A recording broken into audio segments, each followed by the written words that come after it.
সন্তানের জীবনে প্রথম স্কুলে যাওয়াটা কিন্তু একটা বিরাট বড় ঘটনা। তো এই নতুন অধ্যায়ের জন্য তাকে কিভাবে তৈরি করা যায় সেটাই জানব আমরা আজ।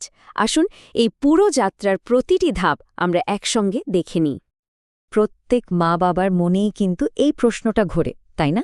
এর মধ্যে যেমন অনেক আশা থাকে, তেমনি একটু চিন্তাও থাকে। কারণ এই শুরুটা ঠিকঠাক হওয়ার ওপরে এই সন্তানের ভবিষ্যতের অনেকটা নির্ভর করে। আসলে পরিবারের চেনা পরিবেশ থেকে বেরিয়ে স্কুলে পা রাখা যে কোনো শিশুর জন্যই একটা বিশাল বড় পদক্ষেপ। এই সময়েই ওরা সম্পূর্ণ নতুন একটা জগতের সঙ্গে পরিচিত হয়, যা ওদের ভবিষ্যতের জন্য খুব খুব জরুরি। তো আমাদের দেশে সরকারি নিয়ম অনুযায়ী শিশুরা সাধারণত ৫ বছর বয়সে প্রাক প্রাথমিক ক্লাসে ভর্তি হয় আর ৬ বছর বয়সে প্রাথমিক স্কুলে যাওয়া শুরু করে। এই যে আনুষ্ঠানিক শিক্ষার শুরু, এর জন্য শিশুকে তৈরি করতে মা বাবার ভূমিকাটা কিন্তু সবচেয়ে বেশি। কিন্তু একটা কথা মনে রাখা খুব জরুরি, শিশুর আসল শিক্ষা কিন্তু স্কুলের ক্লাসরুমে শুরু হয় না। এর শুরুটা হয় একদম জন্ম থেকেই, জীবনের প্রত্যেকটা মুহূর্তে। তাহলে শেখার শুরুটা হয় কোত্থেকে? হয় পরিবার থেকে।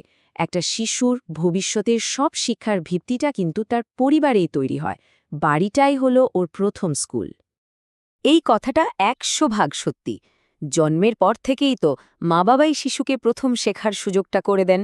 তাদের আদর, কথা বলা আর একসঙ্গে খেলাধুলার মাধ্যমেই শিশুর শেখার ভিতটা মজবুত হয়। ব্যাপারটা অনেকটা একটা বাড়ি বানানোর মতো, তাই না? বাড়ির ভিত যদি শক্ত হয়, তাহলে বাড়িটাও মজবুত হয়। ঠিক সেভাবে শৈশবের সঠিক যত্ন পেলে শিশুর শেখার ভিত্তিটাও অনেক মজবুত হয়, আর এই ভিতটাই তাকে সারা জীবন সফল হতে সাহায্য করে। বেশ, তাহলে প্রশ্ন হল, এই ভিতটাকে মজবুত করা যায় কিভাবে? উত্তরটা কিন্তু খুবই সহজ আর মজার, আর সেটা হলো খেলার মাধ্যমে। এখানে এমন কিছু কাজের কথা বলা আছে যেগুলোর জন্য আলাদা কোনো খরচই নেই, কিন্তু বাচ্চার বিকাশে দারুণ কাজে দেয়। যেমন ধরুন গল্প বলা বা শোনা। এতে শিশুর কল্পনাশক্তি বাড়ে, নতুন নতুন শব্দ শেখে। একইভাবে গান গাওয়া, সংখ্যা বা অক্ষর নিয়ে ছোট ছোট খেলা, ছবি আঁকা বা অন্য বাচ্চাদের সাথে মেশার সুযোগ করে দেওয়া, এই সব কিছুই কিন্তু ওর শেখার আগ্রহকে কয়েক গুণ বাড়িয়ে দেয়। তার মানে কি দাঁড়াচ্ছে? ছোটবেলার শিক্ষা মানেই কিন্তু বই খাতা নিয়ে পড়ার চাপ দেওয়া নয়। একটা ভালো প্রাকশৈশব কর্মসূচি সব সময় খেলা আর মজার কাজের মাধ্যমে শেখার উপরই জোর দেয়। এতে শিশুরা আনন্দের সাথে সবকিছু শিখতে পারে। এবার আসা যাক আসল কথায়। স্কুলের জন্য ঠিক কোন কোন দক্ষতাগুলো দরকার, আর মা বাবা হিসেবে কিভাবে তাতে সাহায্য করা যেতে পারে? প্রথমে আসি সামাজিক দক্ষতায়, মানে শিশুরা কিভাবে অন্যদের সাথে মিশবে, নিয়ম মানবে বা ধৈর্য ধরে নিজের সুযোগের জন্য অপেক্ষা করবে। এগুলো শেখানোর জন্য বাড়িতেই ছোট ছোট নিয়মকানুন চর্চা করানো যেতে পারে। আবার অন্য শিশুদের সাথে জিনিস ভাগ করে খেলার অভ্যাস করালে খুব উপকার হয়। এরপর আসে শারীরিক দক্ষতা।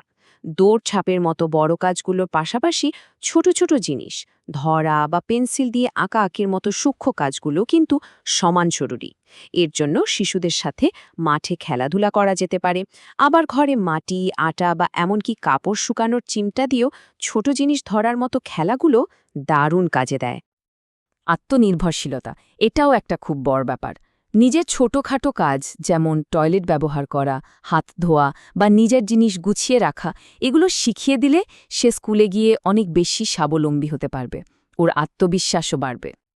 আর সবশেষে ভাষার দক্ষতা। শিশুর কথা মন দিয়ে শুনলে, ওর হাজারটা প্রশ্নের উত্তর দিলে আর নতুন শব্দ বলতে উৎসাহ দিলে ওর কথা বলার ক্ষমতা আর আত্মবিশ্বাস দুটোই বেড়ে যায়। কিন্তু একটা শিশুর সফলতার গল্পটা শুধু তার মা বাবার মধ্যে সীমাবদ্ধ থাকে না, এর জন্য দরকার হয় সবার একসাথে চেষ্টা। দেখুন, একটা শিশুর শিক্ষাজীবনকে আনন্দময় করতে মা বাবা, শিক্ষক এবং সমাজের বাকি সবার একসঙ্গে কাজ করাটা ঠিক কতটা জরুরি। সবাই মিলে চেষ্টা করলেই তবে ওর পথটা মসৃণ হয়। এই পুরো যাত্রায় শিক্ষকের ভূমিকাটা হল একজন বন্ধুর মতো, একজন সহযোগীর মতো। তিনি শুধু পড়ানই না, শিশুকে নতুন পরিবেশের সাথে মানিয়ে নিতেও সাহায্য করেন। একজন ভালো শিক্ষক সবসময় পড়ানো শুরু করার আগে শিশুকে জানার চেষ্টা করেন। তিনি স্কুলে খেলার মাধ্যমে শেখাকে গুরুত্ব দেন, শিশুর মাতৃভাষা ব্যবহার করেন যাতে সে সহজ বোধ করে, এমনকি মা-বাবাকে স্কুলের বিভিন্ন কাজে যুক্ত করে একটা সুন্দর শিশুবান্ধব পরিবেশ তৈরি করেন। ঠিক একইভাবে একটা শিশুর ভালোভাবে বেড়ে ওঠার জন্য একটা নিরাপদ সামাজিক পরিবেশও খুব দরকার, আর এখানেই এলাকাবাসীর একটা বড় ভূমিকা চলে আসে। যেমন ধরুন, এলাকাবাসী স্কুলটাকে নিরাপদ রাখতে সাহায্য করতে পারেন, বাচ্চাদের জন্য খেলার জিনিসপত্র বানাতে এগিয়ে আসতে পারেন, কিংবা এলাকায় একটা খেলাঘর বা শিশু বিকাশ কেন্দ্র তৈরিতেও কিন্তু তারা দারুণ ভূমিকা রাখতে পারেন।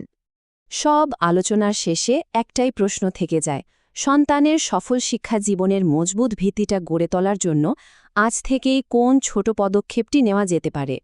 উত্তরটা কিন্তু খুব কঠিন কিছু নয়, আমাদের প্রতিদিনের কাজের মধ্যেই লুকিয়ে আছে।